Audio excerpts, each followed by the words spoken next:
ಬೆಳಗಾವಿಯ ಜ್ಯೋತಿನಗರದಲ್ಲಿ 28 ವರ್ಷದ ಗೃಹಿಣಿಯೊಬ್ಬರ ಶವ ನೇಣು ಬಿಗಿದುಕೊಂಡ ಸ್ಥಿತಿಯಲ್ಲಿ ಪತ್ತೆಯಾಗಿದೆ.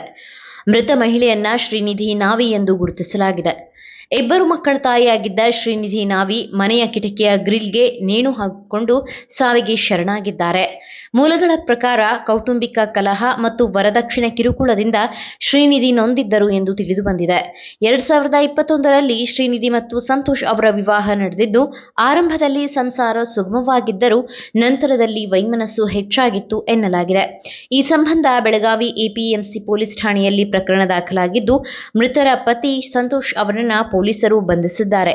ಜೊತೆಗೆ ತವರು ಮನೆಯವರೊಂದಿಗೆ ಸಂಪರ್ಕ ಕಡಿತಗೊಳಿಸಿರುವ ಉದ್ದೇಶದಿಂದ ಪತಿ ಸಂತೋಷ್ ಶ್ರೀನಿಧಿ ಅವರ ಮೊಬೈಲ್ ಫೋನ್ ಕಿತ್ತುಕೊಂಡಿದ್ದ ಎಂಬ ಆರೋಪವು ಕೇಳಿಬಂದಿದೆ. ಆದರೆ ಮೃತ ಮಹಿಳೆ ಶ್ರೀನಿಧಿ ಕುಟುಂಬಸ್ಥರು ಇದು ಆತ್ಮಹತ್ಯೆಯಲ್ಲ, ಬದಲಾಗಿ ಕೊಲೆ ಮಾಡಿ ನೇಣು ಹಾಕಲಾಗಿದೆ ಎಂದು ಆರೋಪಿಸಿದ್ದಾರೆ. ಈ ಹಿನ್ನೆಲೆಯಲ್ಲಿ ಪ್ರಕರಣವು ಅನುಮಾನಾಸ್ಪದ ತಿರುವು ಪಡೆದುಕೊಂಡಿದೆ. ಈ ಕುರಿತು ಪೊಲೀಸರು ತನಿಖೆ ಮುಂದುವರಿಸಿದ್ದಾರೆ. ನೀವು ಸಣ್ಣ ಆಗ್ಬೇಕಲ್ವಾ? ಅದು ಒಂದು ಉತ್ತಮ ಆಹಾರದಿಂದ ಸಣ್ಣ ಆಗ್ಬೇಕಲ್ವಾ? ಪ್ರತಿದಿನ ನಮ್ಮ ಜೀನಿ ಸ್ಲಿಮ್ ನ ಯೂಸ್ ಮಾಡಿ ಯಾವುದೇ ಸೈಡ್ ಎಫೆಕ್ಟ್ ಇಲ್ದಂಗೆ ನೀವು ಸಣ್ಣ ಆಗ್ತೀರಾ.